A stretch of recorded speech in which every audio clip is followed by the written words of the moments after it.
kemudian laptop dan lain sebagainya dengan waktunya. Jadi dimuatkan untuk ini. Ya, saya mulai. Bismillahirrahmanirrahim. Assalamualaikum warahmatullahi wabarakatuh. Ya, yang terhormat Pak Arif Agung Sanjaya selaku Kepala Sekolah SMA dari Bandar Lampung.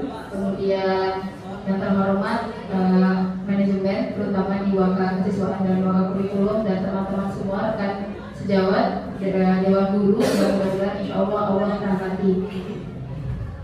Alhamdulillahirrahmanirrahim. Segala puji bagi Allah Subhanahu wa Ta'ala. Kita masih diberikan kesempatan pada hari ini untuk menjalani aktivitas yang mudah-mudahan sebagai pendidik insya Allah jadi guru-guru hebat, gitu kan. Ini salah satu upaya kita, gitu kan, dalam mempersiapkan dan mendidik anak didik kita menuju kemandiriannya sesuai dengan visi kita menyiapkan calon pemimpin menyongsong Indonesia Emas 2045, gitu kan.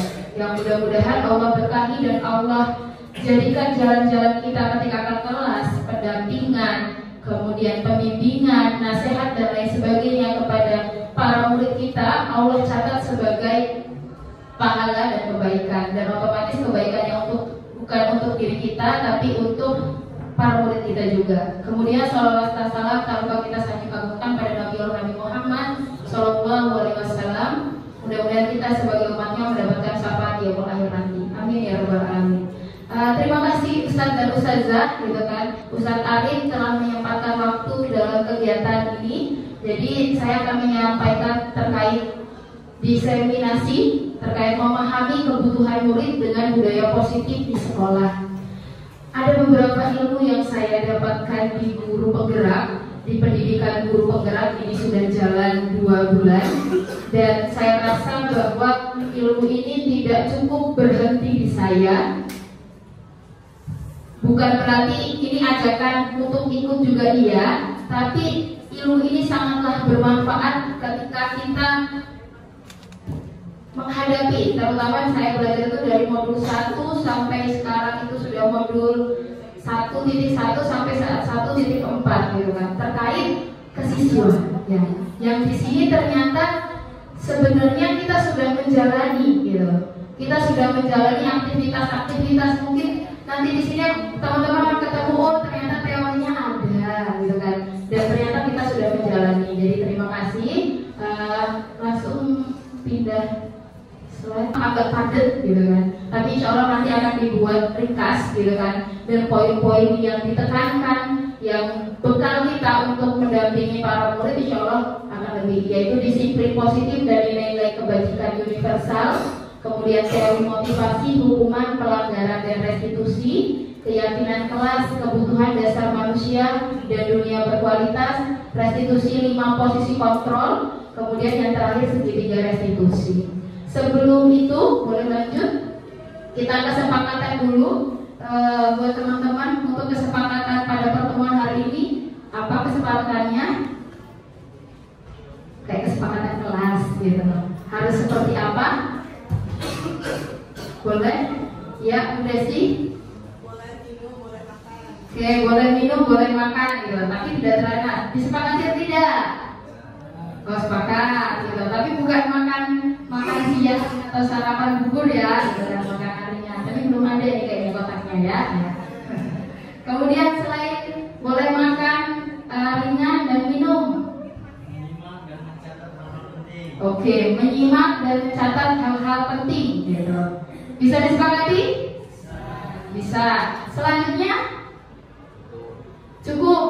Wes. Saya tambahkan fokus dan bahagia. Sepakat? Oke.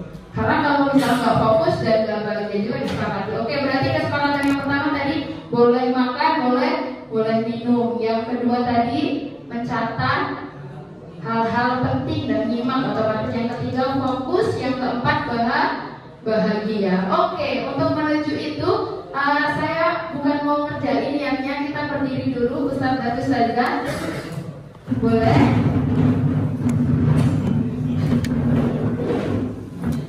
Ya, kita kan udah ini kita di sini SBG-nya, tapi saya mau kenal satu dengan yang lain ya.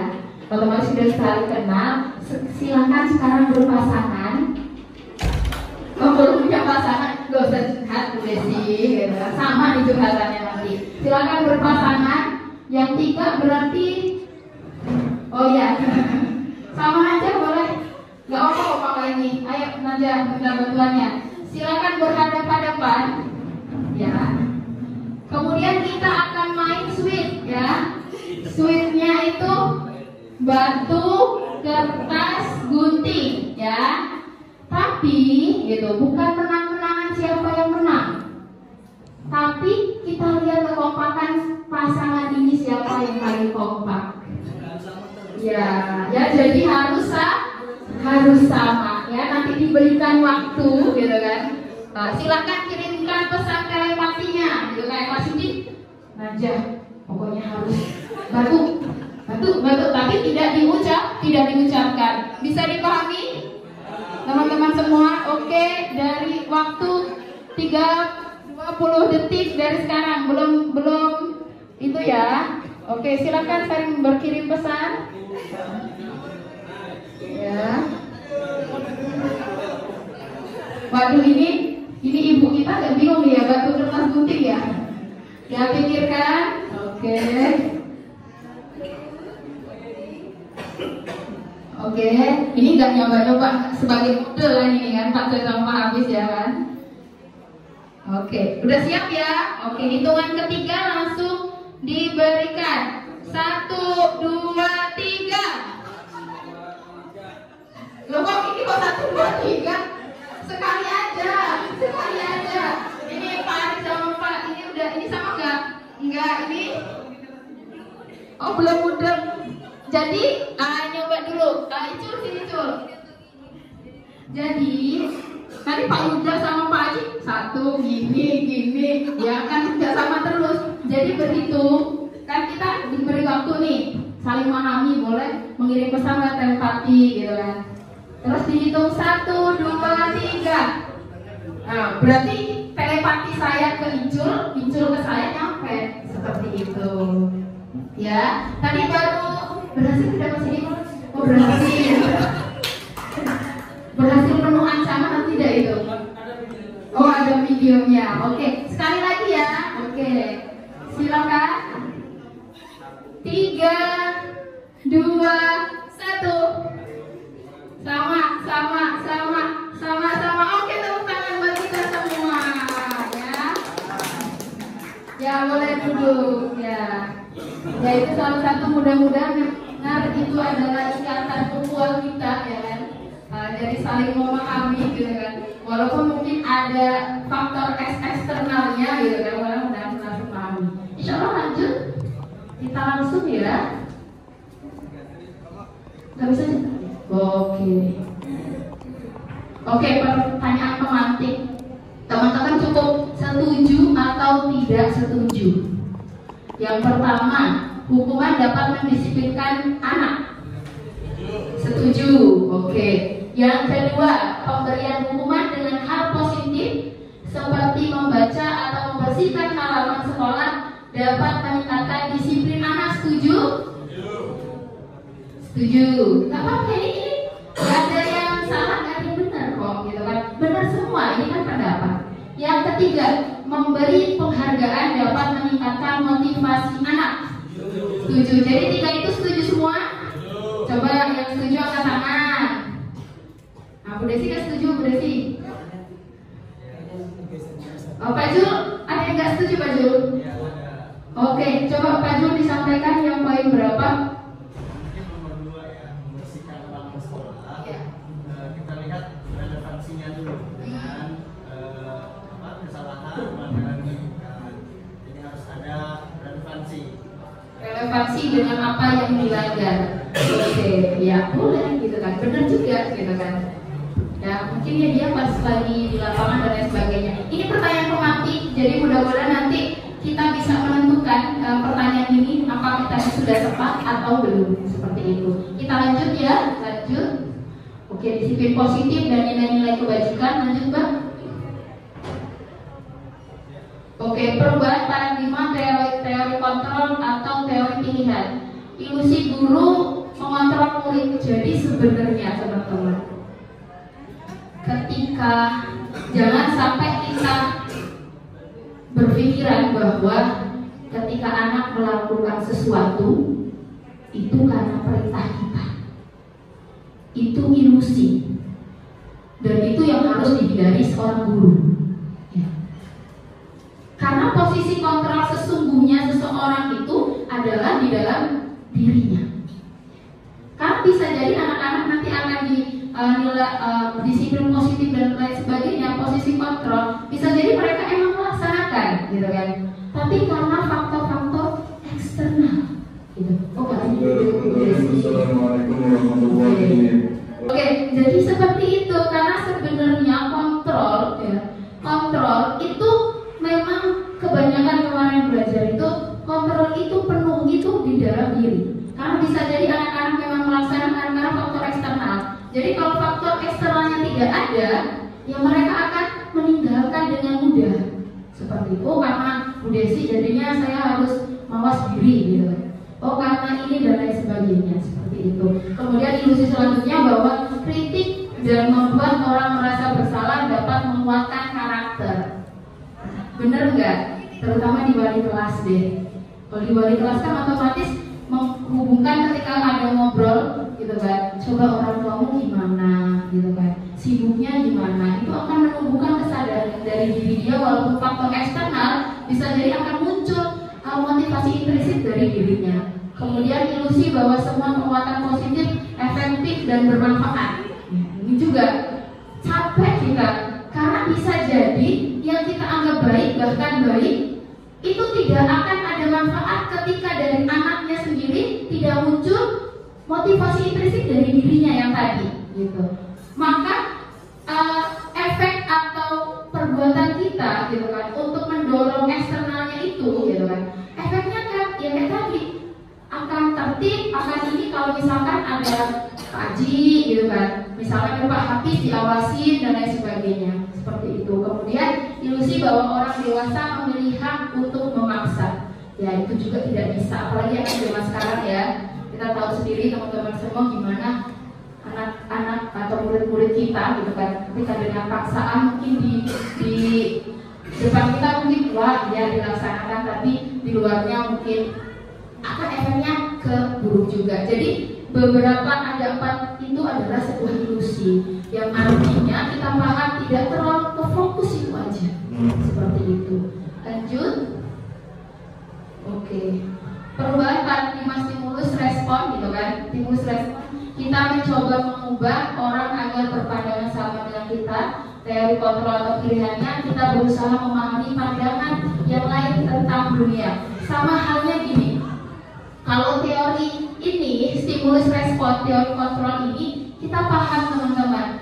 Ada kalau Ki Hajar Dewantara mengatakan bahwa pendidikan itu adalah memerdekakan murid atau manusia. Artinya teori kontrol itu kita harus paham sebagai guru. Pahamnya seperti apa? Kita paham bahwa murid itu punya kebutuhan, ya, kodratnya.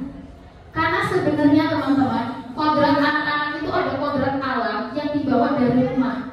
Jadi anak-anak menuju sekolah itu bukan 0, tapi udah ada bawaan perilaku baik, berkata baik, gitu. Misalkan bawaan suka melamun dan lain sebagainya, mungkin kurang percaya diri itu sudah bawaan.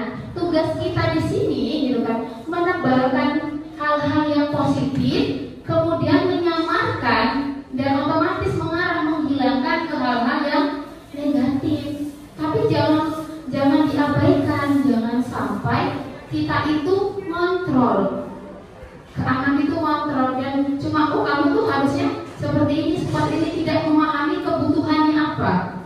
Ya nanti kita akan belajar nanti terkait kebutuhan anak juga, gitu. Kebutuhan makhluk hidup atau manusia. Boleh lanjut? Oke, ini disiplin positif yang tadi ya, semua perilaku memiliki tujuan. Jadi bisa jadi anak-anak kayak misalkan terlambat, gitu kan, mungkin pembiasaan yang mungkin melanggar aturan, gitu kan, pasti mereka itu ada tujuan, gitu. Tujuannya kemana? Tujuannya nanti ke kebutuhan manusia, gitu. Entah kebutuhan kesenangan, penguasaan, kasih sayang, penguasaan yang ingin dianggap, itu pasti mengarahnya ke situ, gitu kan? Atau mungkin kasih sayang yang di rumah tidak pernah diperhatikan. Ya bisa jadi anak-anak kita yang senang gitu kalau misalkan dipanggil sama gurunya, gitu kan? Diingatkan terus sama gurunya, gitu kan? Itu bukan caper, tapi ada kebutuhan dia yang tidak terisi, gitu. Yang itu harus kita pahami. Nah, ya, otomatis disiplin positif itu harapannya tadi akan memunculkan motivasi implisit atau motivasi dalam diri. Itu yang akan berkelanjutan dan lama. Kalau misalkan munculnya karena motivasi eksternal aja, kalau misalkan tidak ada hal itu, maka akan lewat seperti itu. Boleh lanjut? Ya, makna disiplin ya, dari bahasa Latin disiplin yang artinya belajar. Makna dari kata ini berkonotasi dengan disiplin diri dari murid-murid dari Sokrates dan Plato ya. Jadi disiplin itu bukan berarti kayak seperti kita gambarkan, oh belajar disiplin itu gimana atau disiplin itu gimana. Disiplin itu belajar. Ketika baris berbaris, ketika dia sedang baris gitu kan, harus lurus, itu banyak sekali faktornya. Faktor dia kontrol diri, gitu kan. Itu kan belajar, gitu kan. Faktor dari kebutuhannya, butuh penguasaan kan, untuk diakui, gitu kan, dan lain sebagainya. Lanjut untuk disiplin. Oke, nilai-nilai kebajikan. Jadi inti dari yang pertama ini, disiplin positif atau penerapan kita mengarahkan anak-anak untuk motivasi, harapannya itu menuju ke nilai-nilai kebajikan universal. Nilai-nilai kebajikan itu apa, gitu kan? Nilai-nilai kebajikan itu adalah sisi positif, kayak tanggung jawab, peduli, gitu. Itu muncul, gitu. Poinnya ke situ. Kalau misalnya sudah penerapan disiplin positif, berarti poinnya akan menuju ke nilai-nilai kebajikan seperti itu. Boleh lanjut, ini bisa kayak P5, oke. Teori motivasi, hukuman dan penghargaan dan restitusi, gitu. Oke, Pak Yuda, mau tanya Pak Yuda, kalau misalkan silakan kegiatan pagi olahraga itu 6.30 ya Pak Yuda. Nah, anak-anak kalau terlambat biasanya suruh apa Pak Yuda? Tanya dulu alasannya, kemudian oke, kalau misalkan dia nggak ada konfirmasi, ikut biasanya apa Pak kalau misalkan lagi di lapangan? Sebelum kita mulai belajar, Iya. atau semester awal itu kita sudah ada kesepakatan. Oke. Jika anak-anak itu ada terlambat, ya dari batas terlambat, kalau kita terlambatannya 1 menit per 1 menit itu langsung keliling lapangan 1 kali. Oke, keliling lapangan 1 kali. Dan itu udah diketahui ya sama ininya ya. Oke. Itu bisa jadi nanti hukuman, konsekuensi, penghargaan, mungkin ya, gitu kan. Itu yang mana ya, hukuman atau konsekuensi? Lanjut. Oke, teori motivasi perilaku manusia, gitu kan. Untuk menghindari ketidaknyamanan atau hukuman, gitu. Apa yang akan terjadi apabila saya tidak melakukan, ya, itu muncul yang tadi motivasi eksternal, gitu kan. Dari luar, bukan dari diri. Karena tidak ada muncul nilai-nilai kebajikannya, cuma biar aman, saya biar aman. Kemudian untuk mendapatkan imbalan dari orang lain. Oke, itu juga eksternal. Kemudian untuk menghargai diri sendiri. Untuk menghargai diri sendiri, saya akan menjadi orang yang seperti apa? Itulah yang sudah masuk. Itulah sudah masuk. Lanjut. Oke, yang tadi ya saya katakan, ya, menurut Ki Hajar Dewantara, merdeka itu artinya tidak hanya terlepas dari perintah, akan tetapi juga cakap buat pemerintah diri sendiri. Yang otomatis menurut saya itu goal kita di SMA Ideologi Ilmi, kan kita menjadi pemimpin. Gak mungkin kan pemimpin misalkan yang mimpin siapa, yang ngarahin siapa gitu kan. Ya harusnya pemimpin yang bisa mengarahkan gitu kan, mengarahkan diri sendiri dan otomatis anggota-anggotanya. Lanjut. Oke, dihukum dengan penghargaan. Sebelahnya ada nggak Mbak? Lanjut tadi yang tadi.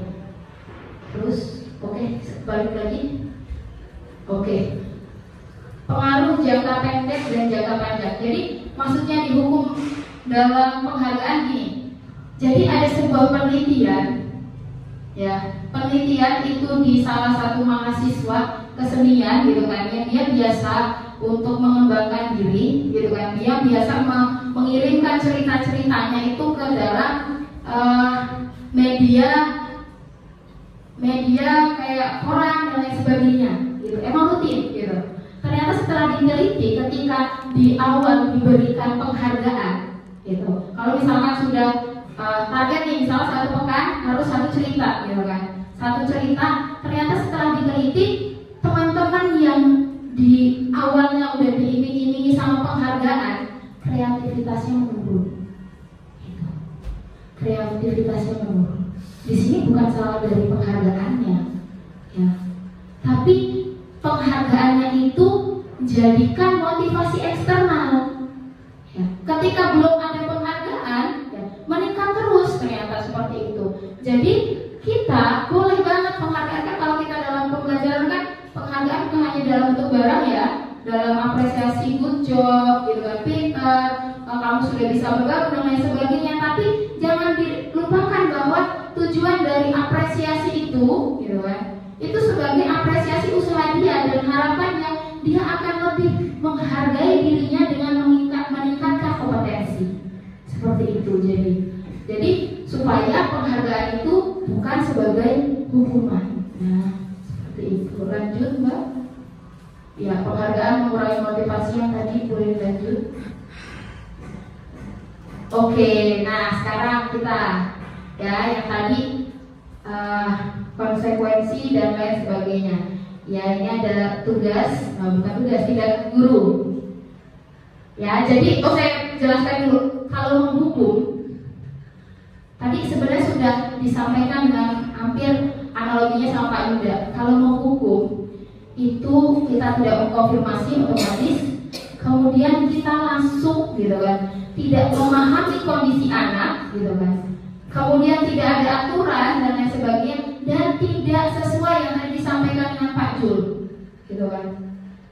Jadi ya mungkin saya juga ketika belajar modul 1.4, oh saya flashback, ya juga ya, bisa jadi kemarin menghukum gitu kan. Dan karena efeknya itu nanti itu di posisi kita, posisi kontrol, nanti ada 5 posisi kontrol, itu yang menurut saya kita harus paham banget gitu kan, kita harus tahu gitu kan. Jadi harus konsekuensi kayak tadi Pak Yuda, walaupun konsekuensi sudah dibuat sudah tepat gitu kan. Kalau di lapangan, kalau terlambat lari ke lapangan, itu benar, itu konsekuensi jadinya. Tapi misalkan kalau di kelas gitu kan, misalkan pelajaran mungkin ekonomi dan lain sebagainya gitu kan, di kelas kemudian tidak mengumpulkan tugas, kemudian suruh lari, nggak ada keterkaitannya gitu kan, dan nggak ada kebermanfaatan gitu kan. Apakah besok bisa jadi udah gampang lari gitu kan, malahan anak menggampangkan seperti itu dan bisa mencirikan itu. Kemudian yuk kita bareng-bareng. Yang pertama, mencatat 100 kali di dalam buku kalimat saya tidak akan terlambat lagi karena terlambat ke sekolah. Hukuman atau konsekuensi? Konsekuensi. Benar nih konsekuensi. Yang awal? Hukuman. Mungkin hukuman Pak Jono ini hukuman biar kita biar hilang gitu. Yang hukuman atau konsekuensi?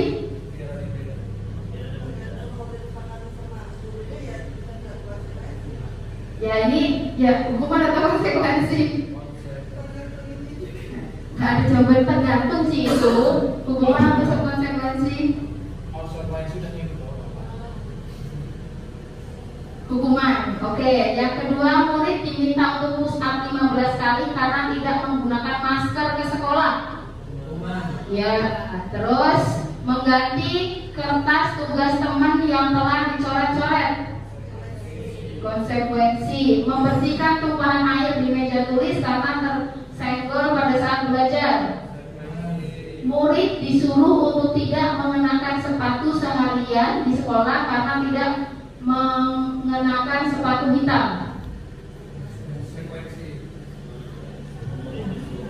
Disuruh tidak mengenakan sepatu seharian konsekuensi atau hukuman? Hukuman. Konsekuensi apa aja?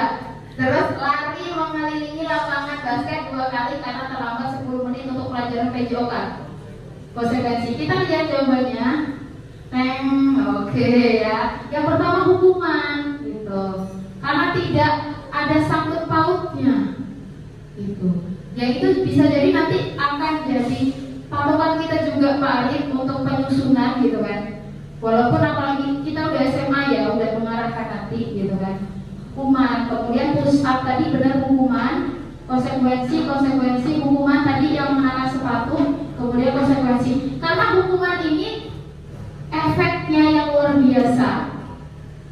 Anak-anak itu kan alhamdulillah lah kalau muncul motivasi eksternal.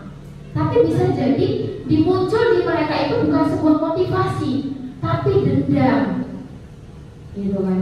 Kemudian kalau hukuman itu akan efeknya itu bisa jadi trauma, sama murid itu bisa jadi trauma, kemudian menghindar dan seterusnya. Jadi harap dihindari. Lanjut. Oke, perbedaan hukuman dan konsekuensi. Sesuatu yang menyakitkan yang harus terjadi, sesuatu yang harus terjadi yang tadi karena sudah ada kesepakatan. Kemudian membuat anak sakit, ya, kemudian membuat anak tidak merasa nyaman, anak membenci disiplin, anak menghargai disiplin. Oke, kalau udah ada aturan kan, jadi menghargai, paksaan, stimulus dan tanggapan. Kemudian konsep diri yang buruk, konsep diri yang baik, dan seterusnya. Jadi dari sini ya harapannya memang kalau di kelas itu kan kita nanti nyusun kesepakatan kelas ya. Kalau di kelas pas mau belajar kan, ya itu juga dibentuk. Boleh next aja hukuman konsekuensi. Ya harapan kita nanti ke restitusi, gitu. Nanti ke restitusi seperti apa? Restitusi itu bagaimana kita mengarahkan para murid itu untuk menemukan solusinya, yang otomatis solusi itu dari motivasi implisit yang ada pada murid. Boleh lanjut? Oke, restitusi adalah proses menciptakan kondisi bagi murid untuk memperbaiki kesalahan mereka sehingga mereka bisa kembali pada kelompok mereka dengan karakter yang lebih baik tadi. Walaupun kalau saya paham, kalau sana memang kita harus ke restitusi, gitu kan. Tapi tidak melupakan juga, gitu. Ada kalanya untuk melatih tanggung jawab, ya konsekuensi juga harus diterapkan juga. Boleh lanjut, Mbak? Ya, 9 ciri-ciri restitusi, ya, boleh dibaca. Bukan untuk menebus kesalahan, gitu, tapi untuk belajar, memperbaiki hubungan, tawaran, bukan paksaan, menuntun, mencari kebutuhan, cara yang baik, fokus, karakter, dan tindakan. Boleh lanjut? Itu. Oke, keyakinan kelas. Ya. Untuk keyakinan kelas ini, teman-teman kan kita ketika awal masuk itu kegiatan awalnya ngapain aja? Ketika masuk ke kelas awal, kontrak belajar atau kesepakatan. Ya. Sebenarnya sudah tahu. Kesepakatan itu dibuat guru atau siswa atau semuanya? Semuanya. Di sini kenapa sih kok bukan kontrak atau peraturan kelas, gitu? Kenapa keyakinan? Boleh lanjut? Ya, mengapa tidak peraturan saja? Mengapa harus keyakinan? Ya kan? Untuk mendukung motivasi implisit. Jadi di keyakinan itu kata-katanya dia akan lebih. Nanti boleh maju dulu kan? Oke, ya di sini ya. Jadi dari peraturan kelas, gitu. Kan ada kita ke peraturan kelas. Biasanya peraturan kelas yang sama apa? Hadir tepat waktu atau paling lambat berapa? Itu peraturan. Kalau untuk menuju ke keyakinan kelas, gitu. Yang tadi keyakinan kelas hubungannya dengan disiplin positif dengan nilai-nilai kebajikan. Hadir tepat waktu kira-kira nilai-nilai kebajikannya apa? Disiplin yang tadi, gitu. Jadi mereka memahami, gitu kan, dari keyakinan itu sendiri. Mereka tahu poin-poinnya apa yang akan dibangun. Tidak sekedar oh ini aturan dilaksanakan, gitu kan. Oh cuma karena di kelas, karena kelasnya UDESI, kelasnya bulanan dan seterusnya. Yang otomatis harapannya dari keyakinan kelas yang sama, gitu kan. Kemudian menuju ke lingkungan sekolah terciptanya positif gitu. Jadi bukan sekedar kayak pembelajaran yang harus tepat waktu, tidak gitu. Karena efeknya itu tidak akan muncul nilai-nilai kebajikannya itu sendiri gitu. Yang otomatis yang kita kan ulang lagi. Walaupun nanti ada beberapa langkah yang harus kita terapkan untuk mungkin murid kita yang butuh memang pendampingan khusus. Boleh lanjut? Oke. Nah, ini dari kanan kiri ya, kanan dan kiri saya. Dari sini yang mana merupakan keyakinan kelas? Yang kanan atau yang kiri? Ini sebelah kanan ya, ini kiri. Datang tepat waktu mengucapkan salam. Yang kanan apa? Saya bacakan. Yang kanan ini datang tepat waktu mengucapkan salam, menjaga kebersihan sekolah, berdoa sebelum dan sesudah kegiatan aktif dalam pembelajaran. Ini peraturan atau keyakinan? Yes, peraturan. Yang ini keyakinan, ya. Karena dia muncul, gitu kan? Muncul nilai-nilai yang kami guru dan murid yang saling menyayangi, gitu kan? Yang menyayangi otomatis apa? Munculnya sopan santun, salam dan seterusnya. Boleh lanjut? Oke, nanti kegiatan keyakinan dan lain sebagainya. Boleh lanjut dulu, Mbak? Oke, yang ini ya. Jadi di sini juga nanti menyusun, kita nanti simulasi sebentar. Di sini cara membuat keyakinan kelas. Jadi caranya itu, teman-teman, kita buat keyakinan itu kan biasanya kita sediakan sticky note apa-apa anak untuk ngisi kan, apa atau menuliskan di papan tulis. Setelah itu kita pilih dulu kesepakatan bersama. Setelah itu peraturan yang dibuat jangan langsung ke keyakinan kelas. Kita pilih dulu kata-katanya jadi kata-kata positif. Dibiasakan, jangan kayak misalkan ada jangan, ada tidak, terlambat, itu harapannya dihilangkan. Jadi kita ubah dulu jadi kata-kata positif, baru kita cari keyakinan kelasnya. Nah, nanti ada di tampil T dan Y. T itu kita menjelaskan tampak seperti apa. Misalkan datang tepat waktu, tidak tampak seperti apa, sering terlambat. Jadi nanti Pak, teman-teman atau murid-murid paham ketika datang tepat waktu itu tampaknya. Kalau tidak tampaknya, gitu kan, kalau sering terlambat seperti itu dan seterusnya. Kemudian terkait bekerja, nanti juga hormat terkait tugas guru itu apa, tugas siswa apa. Jadi nanti kita buat juga itu. Kayak kemarin kan cuma kesepakatan kelas aja. Kita harus buat, dan yang buat bukan kita. Jadi mereka yang mengusulkan, yuk coba bareng-bareng tugas guru apa silakan tuliskan. Nanti kita pilih. Misal tugas guru membimbing. Oke, terus tugas siswa misalkan mendengarkan dan lain sebagainya. Jadi dari mereka. Kemudian ada lagi nanti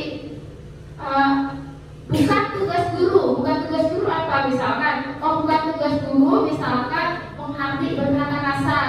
Tugas siswanya seperti apa? Nanti pasti akan mengikuti. Itu jadi pelan-pelan kita bangun. Gitu. Pelan-pelan kita bangun next. Oke, ya di sini ya.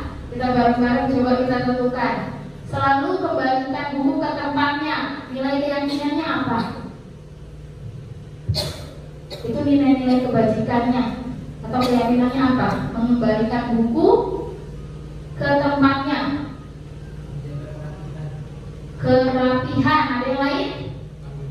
Tanggung jawab, ada yang lain? Tapi bertanggung jawab, gitu. Udah? Oke, yang kedua, dilarang mengganggu orang lain. Saling menyayangi. Bapak-bapak? Udah sama, gitu kan?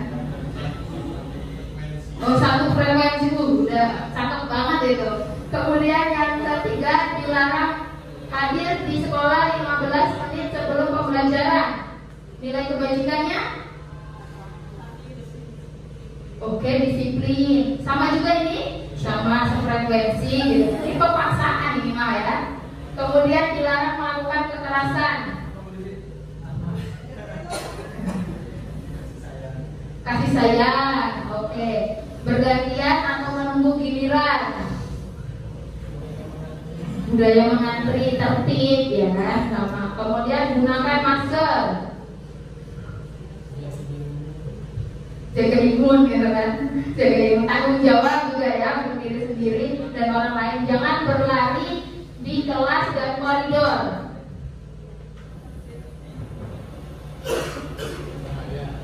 Bahaya, keselamatan ya keselamatan. Tapi sebelum itu teman-teman boleh next. Oke, itu ya tanggung jawab, ya menghormati orang lain berkomitmen, melakukan kekerasan, keselamatan, menghormati orang lain. Oke, ini agak beda ya, tadi kan ada narkoba bagaimana? Ada menghormati orang lain, bersabar, keselamatan dan keselamatan.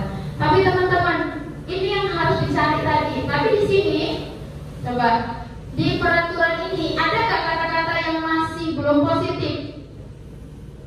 Yang dilarang mengganggu orang lain, kira-kira digantinya apa?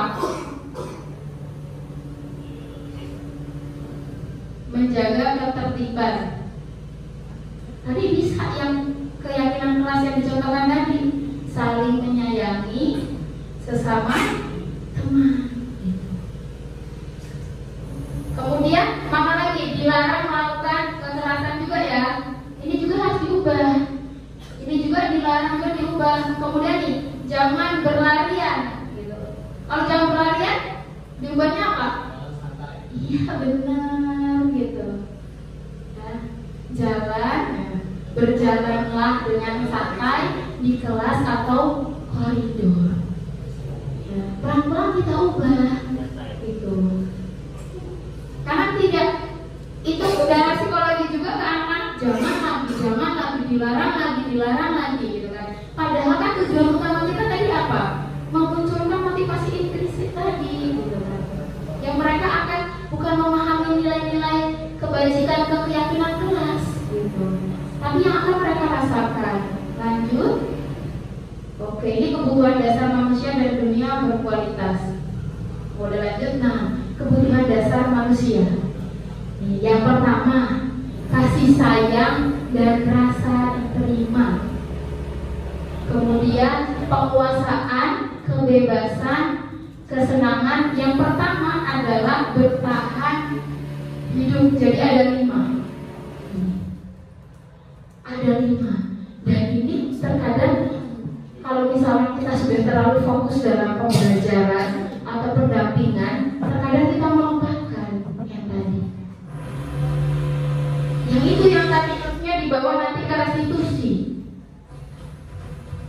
Karena tadi suatu perilaku, suatu tindakan yang dilakukan oleh manusia pasti memiliki tujuan. Tujuannya kemana gitu kan? Lebih dasar lagi ya ini ke kebutuhan dasar manusia gitu. Ya bisa jadi nyari aman gitu kan, jadinya bohong gitu kan. Oh, anggapannya untuk bertahan hidup gitu kan. Atau bisa jadi kepenguasaan, saya merasa diperhatikan nih kan, saya berhasil nih kan, mau dianggap seperti itu. Jadi memang bukan hanya wali kelas, kita harus pahami dalam penanganan anak gitu, penanganan murid. Karena yang tadi, karena ketika kebutuhan dasarnya, kebutuhan dasar tidak dipenuhi dengan naluri dia, dengan kesadaran di alam bawah sadar, ya otomatis mau nggak mau akan mencari itu, gitu. Ya makanya, ya alhamdulillah luar biasa. Saya apresiasi kepada teman-teman semua, walas juga gitu kan. Yang otomatis kita mencari itu solusi dari orang rumah, kita berkolaborasi dengan orang tua gitu kan. Ya nggak mungkin kalau misalkan kita kerja sendiri. Ya karena yang tadi yang di awal, anak-anak atau murid ke sekolah itu bukan dalam keadaan nol gitu. Sudah ada bawaan. Bukan hanya di rumah kalau SMA, ke lingkungannya, lingkungan rumah, belum lingkungan media sosial gitu kan, dan lain sebagainya gitu. Jadi memang harus seperti ini gitu. Bisa jadi di sini yang susah mengerjakan tugas kayak semua mampir itu ketinggalan terus gitu kan. Ya bisa jadi dia butuhnya memang kasih sayang dan ingin diperhatikan gitu. Bisa jadi juga, oh di penguasaan dia butuh diberikan ruang supaya emang teman-temannya, oh ya ternyata dia bisa gitu kan. Akhirnya muncul dia keberanian gitu. Dan seterusnya. Next. Oke, 5 posisi kontrol. Boleh lanjut? Oke, jadi ada 5 posisi kontrol. Yang pertama itu adalah penghukum, yang kedua pembuat merasa bersalah, ketiga teman, keempat pemantau, yang kelima manajer. Ya, yang pertama penghukum. Kalau di posisi penghukum ya, dia menghati, menunjuk-nunjuk, yang otomatis mengarahkan dia pada menyakiti, menyindir. Nah itu penghukum yang kayak tadi, tidak ada alasan. Misalkan sepatunya warna biru, oh ya udah nggak mau main sehari nggak usah pakai sepatu. Tanpa mendengar dulu alasan-alasannya, gitu. Oh karena ya karakter saya dari awal saya jadi guru, inilah saya dikenal ketegasan. Ya. Bukan menyalahkan ustaz dan ustazah, tapi kita harus memang ya budaya walaupun budaya dipertahankan. Kita itu kan perkembangan itu berkembang terus kan. Bahkan perilaku ya kita mau bandingkan aja lah dulu kita sekolah dengan sekarang. Jauh gitu kan. Ya, dulu tuh urusan sekolah adalah urusan kita, tanggung jawab kita, benar tidak? Gak akan dibawa ke rumah, gitu kan? Orang tuh taunya kasih rapot, gitu aja, gitu kan? Tapi tanggung jawabnya beda kalau sekarang, gitu. Ya. Dan sangkut pautnya kalau kita di posisi penghukum itu tidak akan ada manfaatnya sama sekali.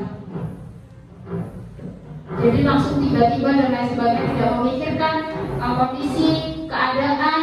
Kita harus memperhatikan juga. Anak zaman sekarang kalau sebentar-bentar, oh ini ada contohnya nih, sebentar-bentar, oh ini aku pengen tahu nih, gitu kan, masuk duluan gitu kan, seperti itu, ya. Jadi niatan kita yang harusnya kita untuk dia disiplin ke positif, jatuhnya malah akan hambat bahkan menghancurkan seperti itu. Kalau di posisi kita itu menghukum, tuh. Jadi harapan kita sudah tidak ada lagi. Gitu. Dan kita kalau nanti harapan kita itu ada di manajer dan pemantau. Kemudian merasa bersalah. Ya, kalau merasa bersalah itu, kalau penghukum tadi tegas banget, gak ada yang bisa dibantah. Kalau merasa bersalah, itu misalkan kata-katanya itu seharusnya ibu kecewa loh, ustazah kecewa loh, gitu kan. Itu membuat rasa bersalah. Gitu. Dia nadanya lebih lembut lagi dari yang menghukum tadi gitu. Ya itu merasa bersalah. Jadi dia merasa bersalah. Kemudian selanjutnya ke teman ya. Nah ini teman itu posisi kita kalau misalkan di teman memang ada plus minusnya ya. Ada kalanya kalau teman mereka sesuatu mudah dengan kita kan. Tapi nanti ketika step-step yang harusnya kita tegas atau disiplin, kalau bapak biasanya kan emang tahu saya ini dan lain sebagainya. Jadi efeknya anak-anak atau murid susah untuk membedakan saatnya mereka menganggap kita sebagai guru, saatnya menganggap teman. Itu yang terkadang nanti yang bisa plus minusnya seperti itu ya teman. Kemudian pemantau ya kan, kalau pemantau itu menghitung dan mengukur apa peraturannya, menyesuaikan diri bila diawasi, itu masih pengawasan. Itu kalau pemantau, gitu kan. Pemantau bukan berarti kayak misalkan mau salah, udah saya pantau di sini tidak, gitu kan. Tapi tetap kita pahami dulu, emang apa peraturannya, kamu melanggarnya di mana, dan seterusnya. Boleh lanjut? Oke. Ini langsung ya pernyataan saya kecewa sekali dengan kamu. Ya, pembuat rasa bersalah. Kemudian kamu tidak pernah benar melakukannya. Penghukum kata-kata itu. Kamu kayaknya salah terus. Itu kan masih dasar dari gitu kan. Itu penghukum.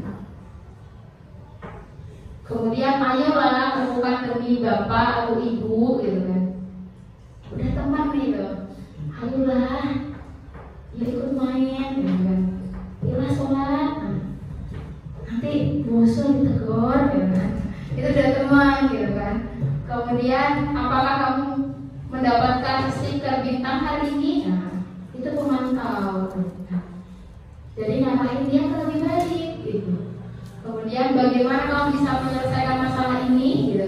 Itu manajer gitu. Jadi kita walaupun sudah ada aturan Bapak Ibu, kan di BPS sudah ada ya konsekuensi, poin dan lain sebagainya, tapi tetap kita harapannya kita itu ke manajer. Karena kita itu udah SMA tahapannya, apalagi sudah SMA. Mati mereka untuk tanggung jawab gitu. Dan awalnya itu jangan sampai solusinya dari kita dulu. Karena apa? Kalau motivasinya dari kita, otomatis yang timbul adalah motivasi eksternal gitu. Baru nanti kalau murid-murid kita bingung, gimana ya Pak, gimana ya Bu gitu, baru kita tawarkan. Kita tawarkan juga, nanti ada di segitiga institusi, nanti saat ini kan kamu selalu yang paling terakhir gitu kan, yang terhukum juga. Ini selalu terakhir terus gitu kan. Gitu. Tapi bisa juga menghukum, bisa juga merasa bersalah kalau misalkan sudah ada treatment-treatmentnya seperti itu. Sampai sini sebelum lanjut ada yang mau ditanyakan Ustaz dan Ustazah untuk diskusi? Lanjut dulu, oke lanjut dulu. Oke, segitiga institusi, oke boleh. Oke, kalau segitiga institusi itu ada 3 tahapan. Yang sebenarnya teman-teman, saya percaya bahwa kita sebenarnya sudah melaksanakan, gitu. Tapi nggak tahu aja kemarin itu teorinya apa, konsepnya apa, seperti itu. Ketiga institusi yang pertama itu adalah menstabilkan identitas. Jadi ketika ada suatu problem atau masalah itu, untuk menyelesaikan masalah ini bukan hanya untuk wali kelas ya, gitu kan, tapi seluruhnya. Karena sesuatu hal yang tidak baik ketika kita melihat secara langsung bukan dilempar, tapi kita tangani dulu. Ya kan? Oh, spesialis ini mah Bu Tia nanti dulu gitu kan. Itu untuk mendalamnya lagi, gitu kan. Ya kalau misalkan dilempar terus ketika ada masalah, bisa jadi BK-nya jadi luar biasa, cuma 1 pula kan, gitu kan.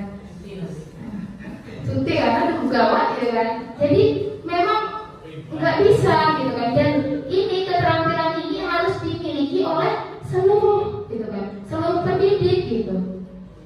Walaupun Pak Sidi sebagai TU juga gitu kan, tapi kan di pramuka ya iya gitu kan. Ya itu butuh gitu kan. Butuh pertama menstabilkan identitas ya. Kayak misalkan tuh kayak setiap orang tuh pasti pernah melakukan kesalahan loh gitu kan. Ya, jadi dia supaya stabil dulu kodrat alamnya manusia itu buat salah. Jadi mengembalikan ke kodrat sebagai manusia dulu gitu. Gak ujung-ujung kamu salah apa coba? Tadi apa juga dan seterusnya. Kemudian kayak kamu bukan satu-satunya yang pernah loh dulu juga. Misalkan, oh ustazah juga ya bisa ribut gitu kan. Oh, misalkan, oh kenapa gitu kan. Oh, bukan satu-satunya, oh kan bosan gitu. Oh iya, memang manusia kan memang sikapnya bosan gitu kan. Dipahami, jadi tidak langsung mengenapi atau menyalahkan.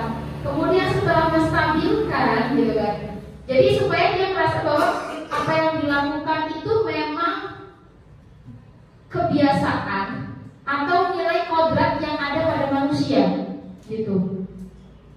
Jadi anggapannya itu supaya dia menemukan bahwa oh emang ini yang ada pada manusia yang pernah dialami oleh manusia dan orang pernah melaluinya dan orang bisa untuk melalui itu gitu. Untuk fungsi dari menstabilkan. Kemudian validasi kebutuhan atau validasi tindakan yang salah. Kamu pasti punya alasan kenapa melakukan ini gitu. Dan kamu pasti punya alasan mengapa lakuin ini gitu kan. Itu digali untuk validasi tindakan yang salah. Lanjut, kamu nanti Mbak menanyakan keyakinan gitu kan. Kayak tadi yang validasi itu apa coba peraturan yang ada di kelas gitu. Itu nanti ngarahin lagi, oh peraturannya misalkan harus datang tepat waktu, ikuti dengan fokus dan lain sebagainya.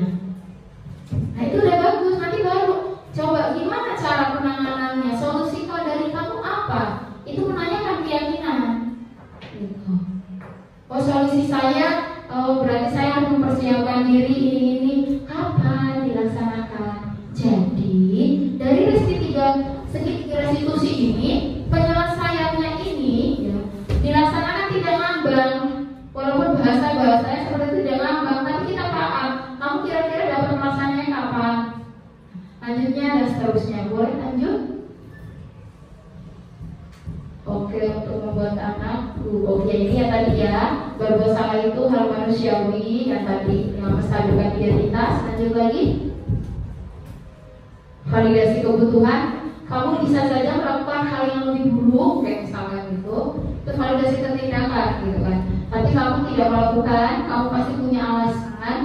Kemudian apa yang penting bagi kamu gitu kan. Jadi memang validasi kebutuhan atau tindakan yang salah itu arahnya kebutuhan dia gitu kan. Yang tadi yang 5 kebutuhan tadi gitu, bertahan hidup, kesenangan gitu kan, kasih sayang gitu, penguasaan gitu kan. Kemudian maukah kamu belajar cara lain gitu. Lanjut yang terakhir, menanyakan keyakinan, apa nilai yang kita percaya di kelas. Kemudian nilai-nilai universal. Kemudian kelas yang ideal seperti apa, kamu ingin jadi anak seperti apa yang kamu rasakan, dan seterusnya. Itu menanyakan keyakinan. Itu segitiga restitusi yang kalau dalam teorinya segitiga restitusi kan ada 3, benar? Ada 3. Dalam teorinya karena tahapan berarti harus dijalankan secara berurutan. Tapi praktek gitu, tergantung dari kasus yang ditangani juga. Kalau kasusnya emang terlalu berat dan lain sebagainya, bisa jadi dari kestabilkan, kemudian validasi kebutuhan, balik lagi kestabilkan gitu kan. Tergantung dari kasusnya. Tapi tetap gitu kan, tetap untuk ini karena tahapan harus berurutan. Gak mungkin kan udah menanyakan keyakinan baru ke identitas yang muter-muter lagi seperti itu. Boleh lanjut? Oh itu intervensi 30. Membantu murid kembali ke tujuan semula dengan cukup singkat, dengan cara non-konfrontatif. Pertanyaan-pertanyaan diajukan biasanya dikemukakan oleh pemantau atau manajer. Apa kamu ingin berbuat lebih baik yang tadi ya.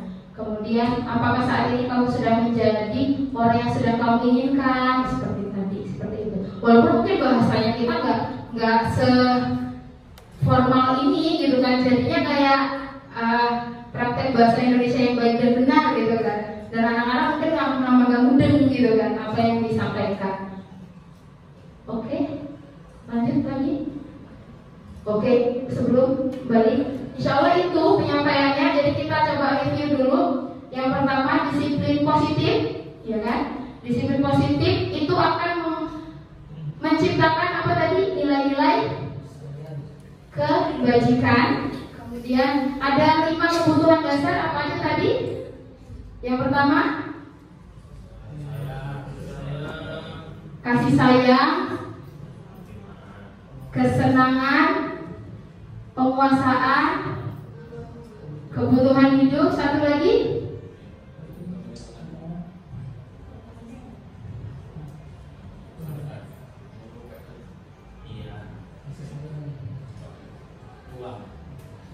ulang.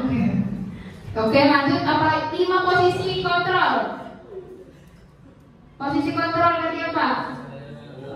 Hukum. Oke, terus pembuat. Oke, rasa bersalah. Yang ketiga teman. Yang keempat pemantau. Yang kelima manajer. Kita seharusnya masuk ke posisi berapa? Manajer. Kalau kita manajer boleh nggak jadi teman? Boleh ya. Tapi yang nggak boleh tadi yang di penghukum gitu. Jadi boleh di bawahnya gitu kan. Terus yang terakhir segitiga restitusi, yang pertama apa tadi? menstabilkan identitas. Yang kedua, validasi kebutuhan. Yang ketiga, menanyakan keyakinan. Ya, insya Allah itu mudah-mudahan bermanfaat. Insya Allah ada berkelanjutan lagi untuk ini. Sekarang diberikan kepada Ustaz Ustazah sebelum kita melakukan refleksi untuk dapat boleh bertanya atau diskusi. Ya boleh. Iya boleh Pak Choi. Seru ya lihatnya ya.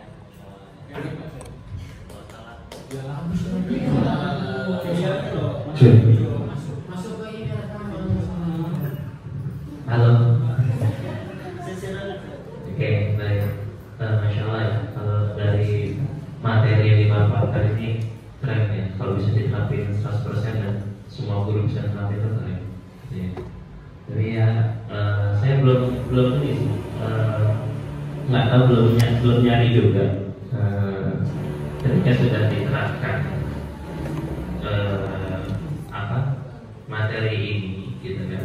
Kan nggak semua ini teman-teman itu sebagai guru penggerak ya tentunya ya. Walaupun nilai-nilai sudah bisa diterapkan, nggak tahu nih keberhasilan ini itu nanti berapa persen gitu ya. Dan harapannya memang ketika sudah diterapkan bisa 80-90% bisa berhasil ya. Karena pendidik anak atau siswa yang bisa diterapkan seperti ini luar biasa. Kalau fokus ke materinya, pembelajarannya, penerapannya, kira-kira kalau untuk kita sebagai guru, ya, poin mana dulu yang bisa lebih untuk diterapkan? Kalau misalnya step by step ya, poin mana dulu yang bisa diterapkan? Karena kalau bisa dilihat dari ini semua kan ada coaching nantinya, pasti harus ada coaching, nggak bisa hanya materinya aja. Itu aja sih. Ya, terima kasih Pak Choi. Memang benar ya. Apa dulu yang dilaksanakan, gitu kan? Lagi tadi luar biasa banyaknya, gitu kan? Yang dilaksanakan, walaupun gini. Tadi di awal kan di sini memang ini materi di guru penggerak, gitu kan? Di guru-guru apakah bisa dilaksanakan? Kemudian evaluasinya seperti apa, gitu kan? Teman-teman, guru penggerak itu sendiri memang kan jagonya itu kan tergerak, bergerak, menggerakkan. Dan saya pahami juga di sini kita kan, ya kita belajar juga di sini. Yang otomatis di nilai, benar kata Pak Choi, kalau semua nilai atau materi yang disampaikan, makanya saya itu di modul 1.4 ini yang budaya positif itu luar biasa. Karena ternyata yang memang kita laksanakan itu ada teorinya semua, gitu kan, yang sudah kita terapkan dan jadi evaluasi yang amat luar biasa, gitu kan. Ya, yang dipahami yang bukan hanya sebagai kepala sekolah, mungkin kesiswaan atau BK yang tadi segitiga restitusi, gitu kan, tapi setiap guru kita, gitu kan, kita harus memiliki, gitu kan, untuk paham, untuk yang sekarang kita pahami teman-teman, yang paling utama kita itu, ya, kita samakan frame-nya dulu sekarang. Penerapan disiplin positif itu kita mengarahkan ke nilai-nilai kebajikan. Kita satukan frame-kan dulu, gitu kan. Bukan sekedar disiplin dan lain sebagainya, datang tepat waktu, majelis, al-maksurah dan seterusnya itu sekedar kayak rutinitas biasa, gitu. Kita harus mencari nilai-nilai apa yang akan didapatkan anak-anak. Itu yang pertama. Yang kedua, coba sekarang teman-teman refleksi diri. Sudah di posisi mana? Dari 5 posisi: penghukum, pembuat rasa bersalah, teman, pemantau, atau manajer. Pernah semua, gitu kan? Setelah refleksi kan bukan hanya refleksi aja, evaluasi. Ya, berarti kan sesuatu yang keliru, yang kemana keliru harus diubah. Tuh, kita pelan-pelan. Yang sama kayak tadi, kita cara memberikan konsekuensi dan lain sebagainya. Kita paham, kita tahu matematika gitu. Jangan lagi buat misalnya suruh berlari. Tuh. Ya otomatis nggak akan ada efeknya. Seperti itu. Kemudian selain ke posisi gitu kan. Ya, walaupun di bekalnya Pak Coy ya gitu kan. Yang di segitiga restitusi. Kita menangani anak bukan yang tadi posisi kontrol kita. Kayak kita merasa bahwa kita bisa ilusi ya tadi. Ketika kita bisa mengontrol orang lain, mengontrol anak, itu adalah ilusi. Gitu. Ya maka tadi kita harus kembalikan ke segitiga restitusi. Sederhananya tuh gini, ketika kita menangani suatu masalah, ya, kita ada kalanya kita bayangkan, oh yang manusiawi bisa jadi gitu. Makanya memang baik gitu kan, walaupun ditangani secara langsung gitu kan. Tapi ketika kita mungkin emosinya masih belum terkontrol dan lain sebagainya, itu diredakan dulu gitu. Seperti itu. Itu Pak Coy. Jadi harus paham dulu kita refleksi yang otomatis ke depannya. Ya ini salah satu juga untuk kita dalam penyusunan buku jingga dan lain sebagainya, dan pelan-pelan ini akan kita sosialisasikan. Insya Allah ini nanti refleksi, tapi sebelum itu masih ada waktu nggak? Masih ada waktu. Kita praktek buat keyakinan kelas ya. Jadi nanti ini bisa dipraktekkan nanti di semester 2 atau nanti dibuat lagi nggak apa-apa. Seperti itu. Bisa Ustaz dan Ustazah? Oke, insya Allah. Oh, sebelum itu ada yang tanya lagi nggak? Cukup? Oke, cukup. Nanti saya bagi kelompoknya langsung guru Iwan, guru ya. Hitungan 3 tunjuk sebagai ketua ya. Yang amat-amat yang Iwan. 3, 2, 1. Siapa ini? Menunjuk ke siapa, Cai? Fajul. Oke, berarti Fajul jadi ketua kelompoknya. Yang amat? Siapa yang paling banyak? Oh, Bu Husnul, ya.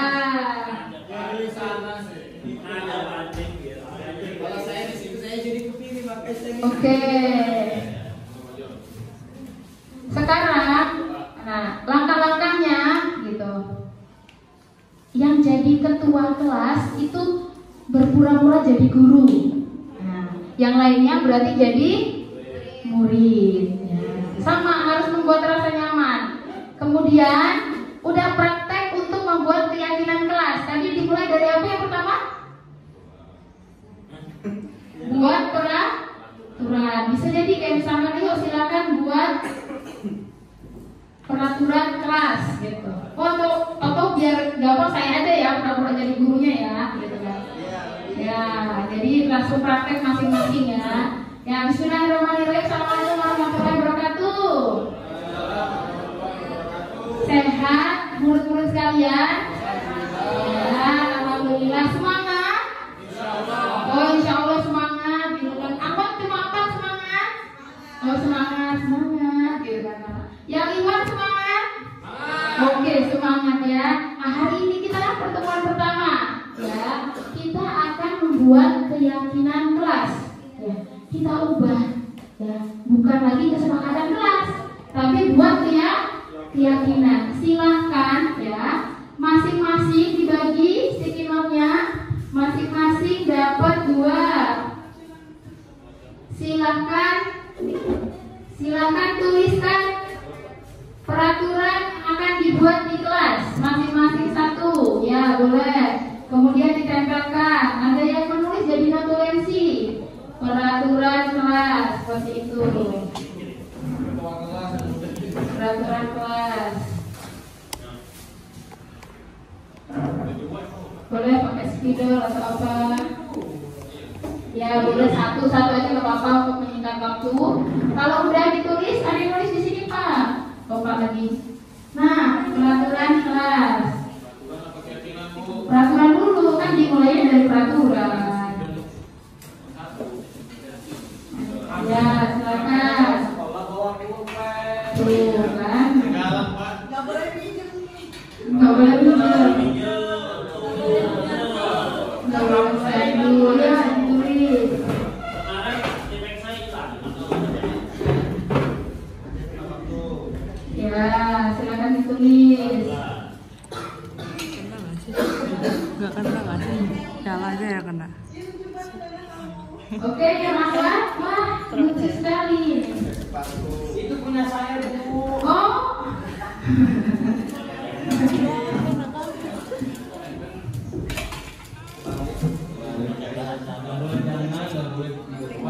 oke, program nggak tahu nggak apa-apa jangan.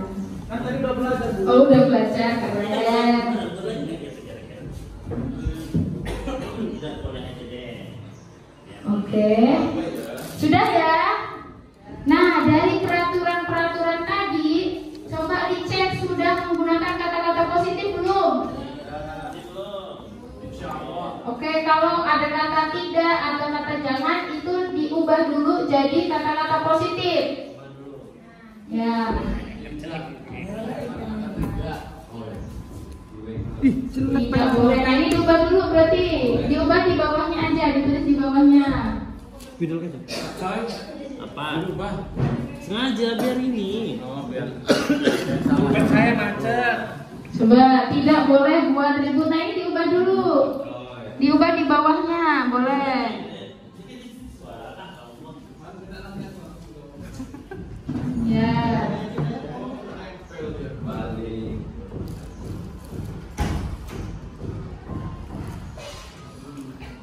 Oke. Sudah positif semua kalimatnya?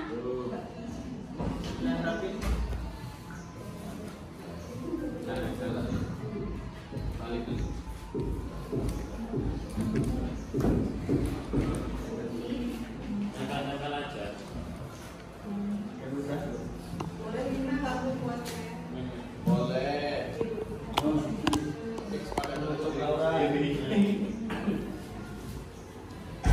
Sudah diubah jadi kalimat positif? Oke, ketika sudah diubah jadi kalimat positif, ya sekarang silakan tuliskan nilai-nilai kebajikannya di bawahnya aja. Misalnya hadir tepat waktu, ditulis di sini, disiplin, misalkan. Enggak di sini Pak, di sini. Di sini. Oke, yang kecil aja silakan saling berdiskusi. Ayo.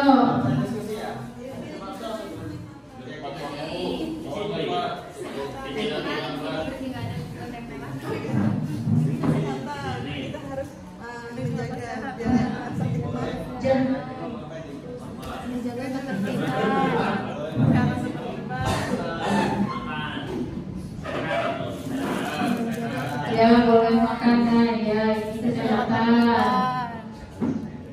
Oke. Ya boleh kerapian, kebajikannya. Ini diubah dulu, ini masih tidak boleh. Oh udah sip. Oke. Apa nih? Makan bersama, ya kesehatan lah. Udah ini. Udah. Jangan makan di kelas. Nah, nilai kebajikannya. Kesehatan lagi. Oke sip. Nah setelah membuat gitu kan, sekarang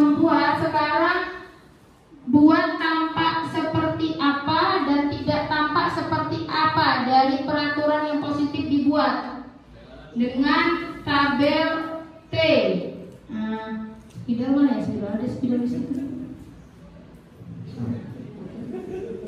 Apa hidup ini?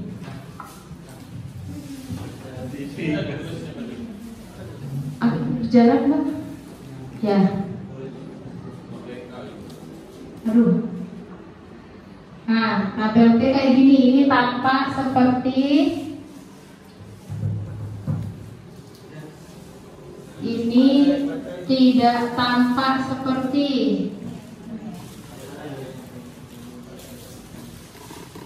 Nah, ini tulis misalkan datang tepat waktu. Ini berarti yang tidak tampak seperti sering terlambat.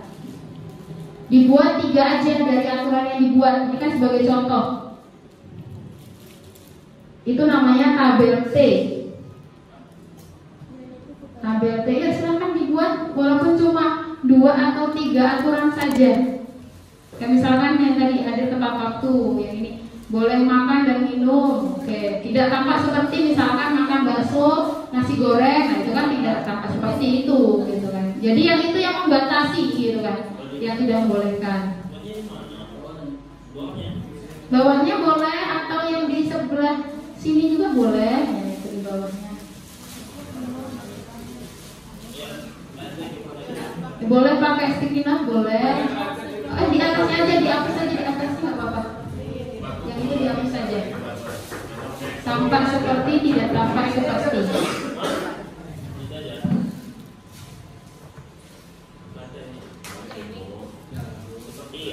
Ini seperti tidur di kelas.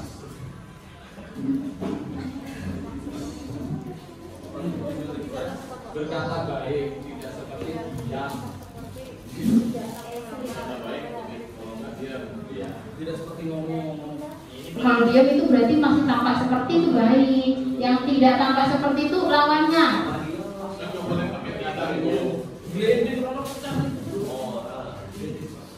Nah, ya boleh tidak seperti.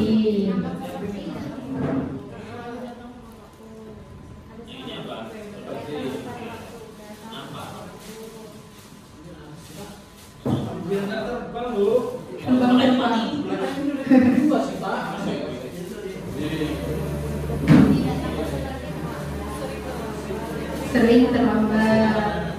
Dua aja. Karena waktu kita ya.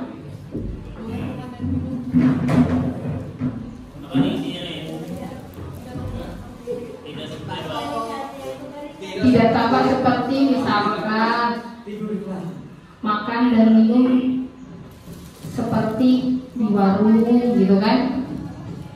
Beda boleh buang sampah pada tempatnya. Tidur di kelas. Jadi tidur di kelas masuk ini keyakinan kelas. Tidak tapi tidur tidak berseragam. Oke, tidak berseragam. Kalau ini boleh ya lebih.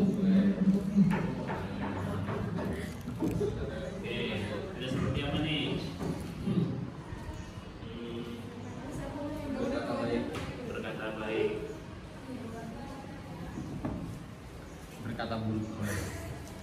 Iya kan? Berkata buruk. Kata buruk.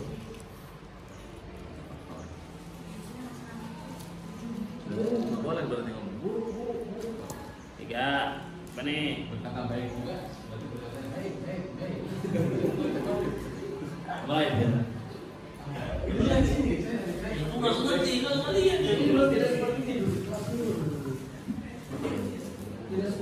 Nah, itu salah satu. Sebenarnya setelah itu ada lanjutan yang bekerja ya, yang kayak tadi tugas guru tugasnya apa, murid tugasnya apa ya, nanti di kelas bisa diterapkan dan harapannya bukan guru yang nulis, jadi memang dari anak-anak nanti yang dipilih, kemudian baru nanti kita buat tabel Y. Tabel Y-nya yang paling atas ya, itu adalah terdengar gitu. Misalkan yuk saya bantu, jadi mengenalkan kata-kata tolong gitu kan, terima kasih. Nah itu terdengarnya seperti itu. Kemudian perilakunya tersenyum dengan ramah gitu. Gitu. Saya bantu tapi cemberut. Oh saya bantu, ya udahlah saya bantu. Nah gitu. Jadi kita harus mengenalkan ini juga dan terlihatnya gitu. Berempati terhadap perasaan, memegang barang milik orang lain dengan izinnya gitu, atau menggunakan barang orang lain dengan hati-hati gitu. Terkadang kan kita cuma aturan atau peraturan aja, tapi kita tidak tunjukkan tata caranya, terdengarnya seperti apa. Jadi kita memang harus terapkan itu juga gitu. Itu tambahannya, insya Allah cukup. Boleh dong per kelompok hasilnya foto, tim dokumentasi di foto. Landscape ya, jangan. Silakan bapak-bapaknya berdiri. Itu kebalik kayaknya. Kebalik. Kak Jul, ayo Kak Jul. Pak balik nggak itu? Oh enggak, ya dengan gaya dan lain sebagainya. Nanti giliran yang putri.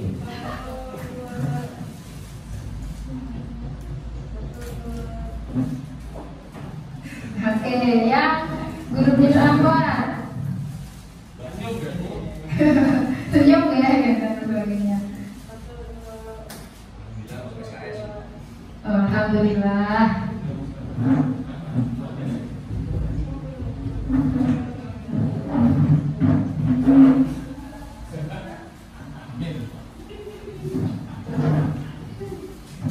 Ya, yang terakhir kita refleksi terkait pembelajaran hari ini, gitu. Kita refleksi dengan pembelajaran hari ini. Ada beberapa cara kita untuk refleksi. Ini juga bisa diterapkan di kelas. Ini salah satunya itu ada yang nanti 4F, effort, gitu kan. Apakah future nanti. Nah ini saya gunakan adalah model refleksi shift thinking heads, ya, yaitu model shift thinking heads ini diperkenalkan oleh Edward de Bono pada tahun 85. Model ini melatih kita melihat satu topik dari berbagai sudut pandang yang disimbolkan dengan 6 warna topi. Gitu. Boleh lanjut dulu, Mbak? Jadi warna topi yang pertama topi putih, ya. Jadi saya langsung bagikan aja. Masing-masing dapat 6, Pak. Tolong. Ya, karena nanti masing-masing harus tulis. Enggak, kita praktek. Oke.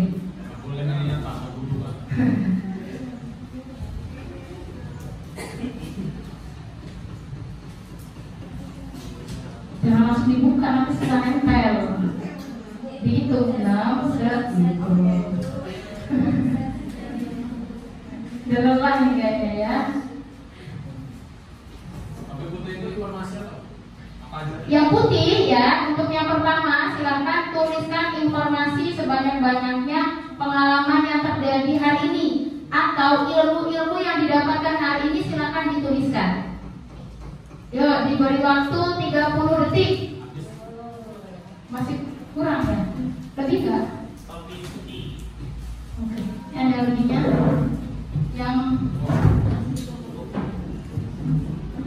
Yang putih boleh langsung nanti ditempelkan di sini. Yang putih tuliskan apa hal-hal yang kita dapatkan hari ini. Pada saat tadi saya mulai menyampaikan terkait budaya positif, yang didapat apa aja? Materi ya, terkait materi.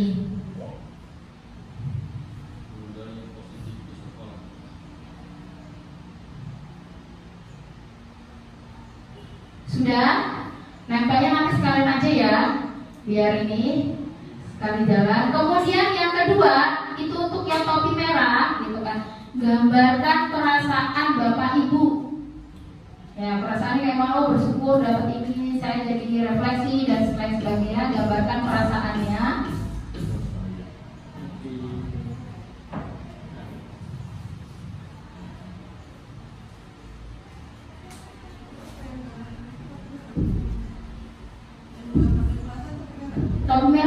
Topi merah gambarkan perasaan.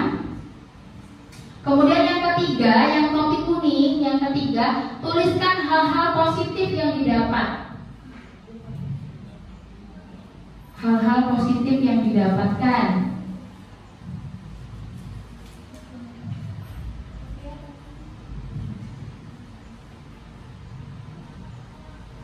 Yang topi hitam,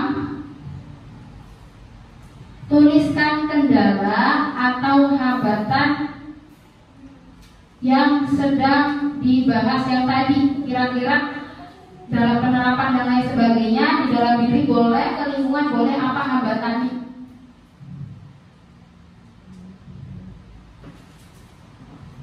Apa hambatannya?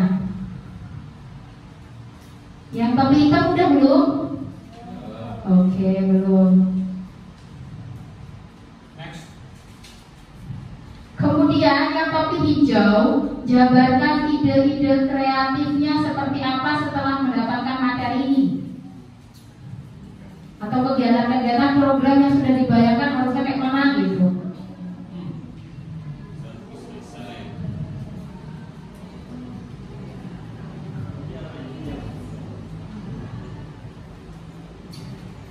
Yang terakhir, tarik kesimpulan dari semuanya.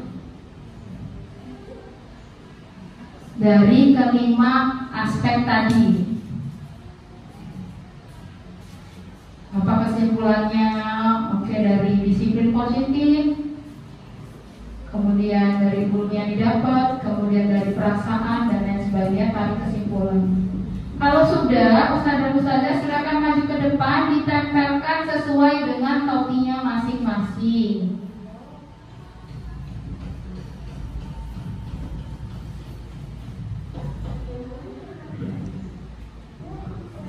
Ya, saya kasih tips buat kalau buat sticky note itu jangan dari bawah ke atas, karena nanti kalau ditempel jadinya dia nggak lurus, harusnya dari samping. Nah, dari samping. Jadi otomatis ketika dia ditempel,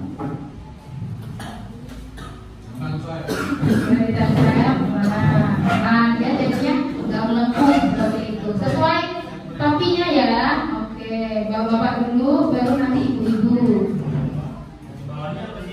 Boleh di topi-topinya atau topi kelihatan? Topinya kelihatan deh Pak Uda, jangan gini. Jangan ditutupin, boleh. Nah. Oke. Nah, di sini wajah di bawahnya. Nah, di sini boleh di papannya juga enggak apa-apa. Nah.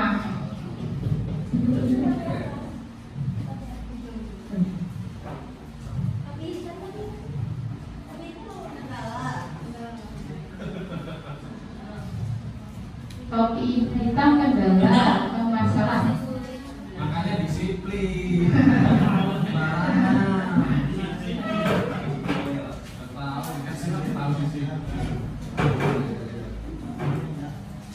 Ya jangan sampai ininya nutupin yang lain. Nah, nanti dulu. Senangnya belum dibagi.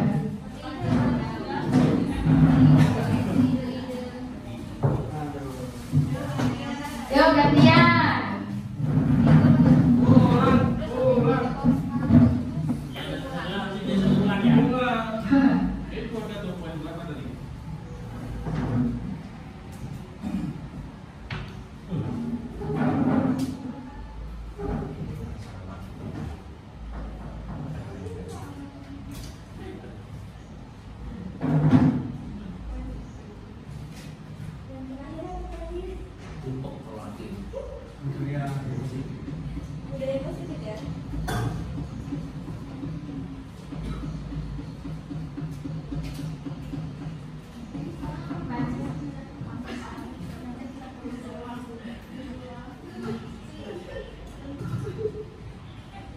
Lah, busur belum ketinggalan ini.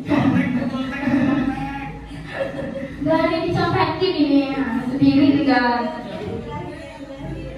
Ya guru awal di situ aja dulu, kita baru foto dulu. Gak ngumpul nggak ada snack. Ayo.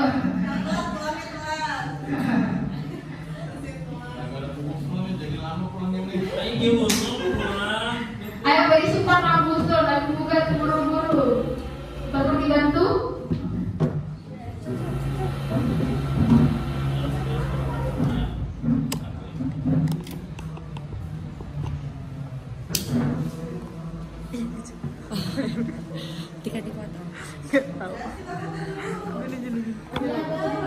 Bapak-bapak yang foto Pak hasil dari refleksinya boleh di sini, bapak-bapak. Hasil tugas kita dulu dengan wajah yang bahagia. 1, 2, 3 lagi. Dengan jempolnya. 1, 2, 3 lagi. Bapak-bapak lagi LL lisensi gitu. 1 Pak Haji, Pak Sidik gitu, renggang gitu. Geser ke sini lagi Pak Jo. Iya. Ayo 1, 2, 3 1. Bapak-bapak lagi di sini Pak, satu lagi. Kalian foto penutupan. Foto ada di video. Ustadz Jo, geser lagi Ustadz. Geser lagi Ustadz. Pak Haji. Oke. Kita formal dulu. 1, 2, 3 lagi 1. Ada gaya ini Pak, ini atap.